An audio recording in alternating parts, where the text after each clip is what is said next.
तो शिक्षक बनना चाहिए या फिर समीक्षा अधिकारी, कौन सी जॉब बेहतर होती है? देखो मैं बताऊं, ये आपके स्वभाव पर निर्भर करता है। पहले तो मैं आपकी जॉब के बारे में बता देता हूँ।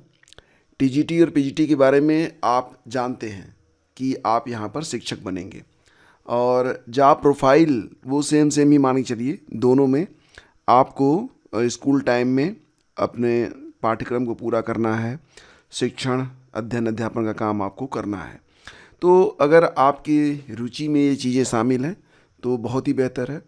आर ओ में ये जो नाम में समीक्षा अधिकारी अधिकारी सब जुड़ा हुआ है ना, तो देखो अधिकारी जैसा यहाँ पर कुछ नहीं होता है। आपको डेस्क जॉब मिलती है, फील्ड जॉब यहाँ पर दोनों में से कोई भी नहीं है, ना तो टीजीटी पीजीटी में और ना ही आर ओ में। आपको बिल्कुल क्लार्क टू क्लार्क समय से अपने ऑफिस पहुँचना पड़ेगा और समय से ही आपको वहाँ से हटना पड़ेगा। आपकी जो मतलब टाइम बाइंडिंग है वो बिल्कुल आपके साथ लगी रहेगी।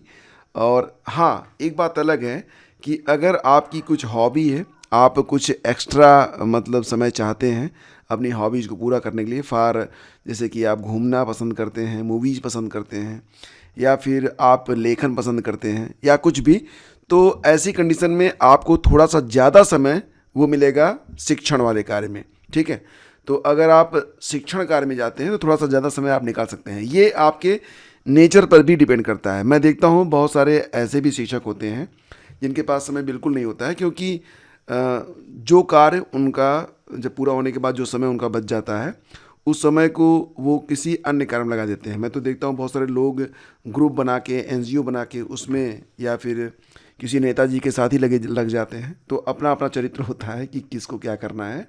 हाँ, एक बात अलग है कि समय आपको थोड़ा सा ज़्यादा यहाँ पर मिल जाता है। विंटर वैकेशन, समर वैकेशन, ये शिक्षण वाले में तो मिल जाएगा, लेकिन आर ओ की जो जॉब होती है वो 365 डेज की होती है। और यहाँ पर आपको, हालांकि आर ओ में वीकेंड में आपकी छुट्टी भी रहती है, तो आप चाहें तो शनिवार रविवार को छुट्टी ले सकते हैं। तो मिला जुला के आप समझ लीजिए कि दोनों ही जो जॉब हैं उनमें टाइम बाउंडेशन है, लेकिन थोड़ा सा ज़्यादा जो समय निकलता है वो शिक्षण वाले कार्य में निकलता है। रही बात सैलरी के बारे में, तो थोड़ा सा आपको क्लियर कर दें कि अगर आप यूपी टीजीटी में चुने जाते हैं तो यूपी टीजीटी की जो सैलरी होती है, ग्रेड पे 4600 की ये नौकरी है। और इन हैंड मैं आपको साथ में बताऊंगा, मैं आपको सैलरी स्लिप यहाँ पर नहीं दिखाने वाला हूँ। बस मुझे ये क्लियर करना है कि आप निर्णय ले पाएँ कि कौन सी नौकरी आप ज़्यादा आसानी से कर पाएंगे। ठीक है, तो इन हैंड आपको 65,000 रुपये, तो जब तक आपकी जॉब लगेगी हो सकता है 70,000 तक पहुंच जाए, क्योंकि लगातार जो है बढ़ोतरी हो ही रही है। आपको पता है कि 8वां पे कमीशन भी आने वाला है, तो ये सैलरी बढ़ सकती है। फिलहाल तो कम से कम 65,000 रुपये तो आपको मिलने वाले हैं पहली सैलरी के रूप में, सारे डिडक्शन के बाद, मतलब इन हैंड सैलरी की बात कर रहा हूँ मैं यहाँ पर। तो यूपी टीजीटी में आपको लगभग 65,000, पीजीटी में लगभग 70,000, क्योंकि ये जो यूपी पीजीटी की सैलरी होती है ग्रेड पे 4800 की नौकरी है ये, इसमें लगभग 70,000 रुपये। और सेम फार आर ओ मान लो 4800 की नौकरी है, लगभग 70,000 रुपये आपको मिलते हैं। तो अगर देखा जाए कि लिहाज से सैलरी के, तो लगभग समान ही सैलरी आपको यहाँ पर मिलती है।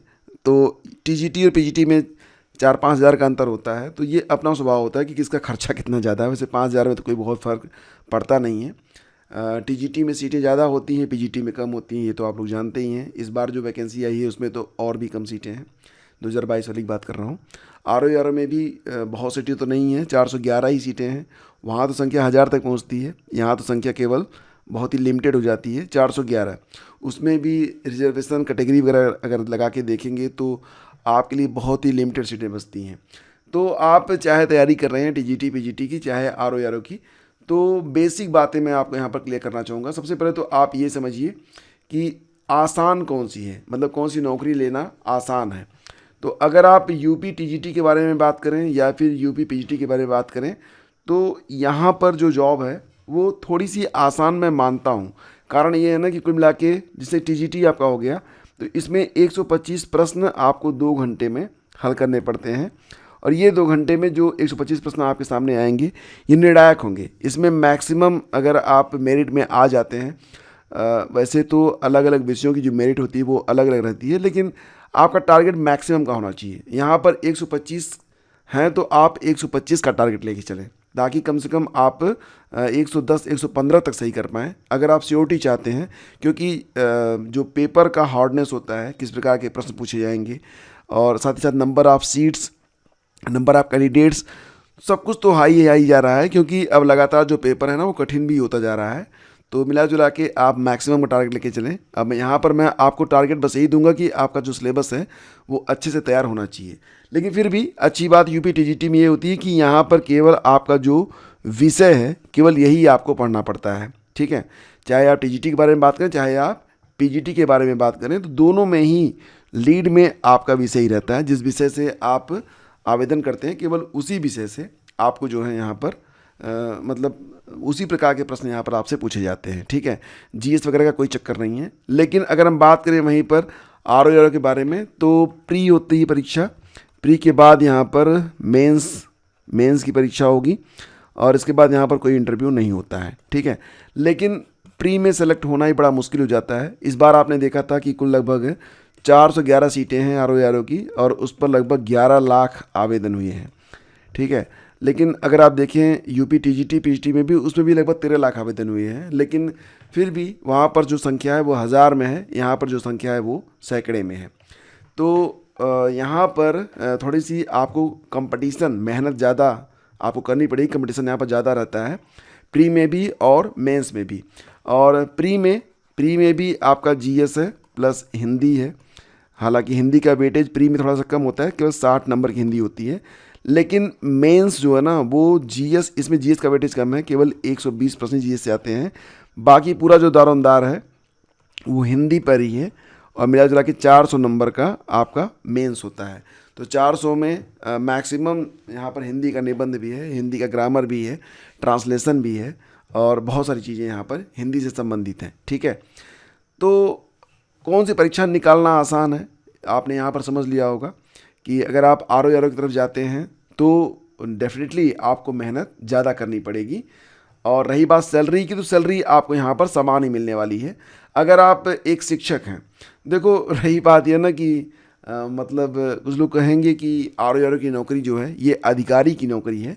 तो देखो नाम में अधिकारी है, अधिकारी जैसा यहाँ पर कुछ नहीं होता है, यह एक क्लर्कियल जॉब मानी जाती है।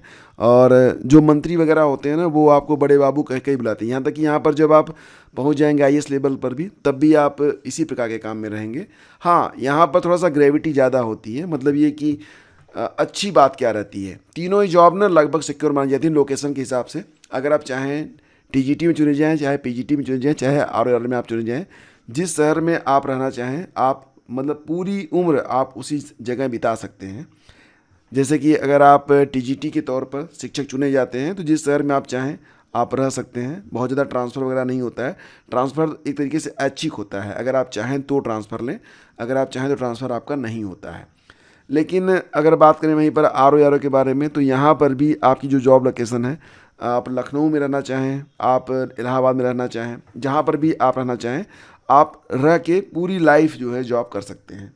और रही बात ये कि मतलब प्रभावशाली पद कौन सा है, तो देखो प्रभावशाली ना ये तो व्यक्तिगत भी हो सकता है। बहुत सारे ऐसे शिक्षक हैं जो कि मतलब पॉलिटिक्स वगैरह में लगे रहते हैं, तो उनका भी प्रभाव एक अलग लेवल का होता है, उनके पास समय ज़्यादा होता है।